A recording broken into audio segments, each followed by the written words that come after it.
Bapak Presiden, kami ucapkan terima kasih atas kehadiran Bapak. Kami tahu bahwa hari ini hari libur, hari ini hari Minggu.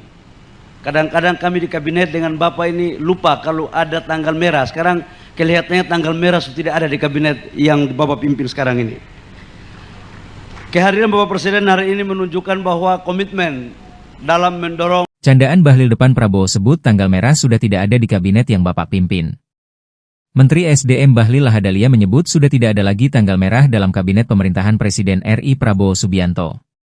Sebab, pada hari Minggu saja, para menteri tetap bekerja, termasuk pada saat meresmikan groundbreaking pabrik baterai EV Chattel atau ekosistem industri baterai listrik terintegrasi konsorsium Antami BCCBL di kawasan Arta Industrial Hills, AIH, di Kabupaten Karawang, Jawa Barat, Minggu, 29 Juni 2025.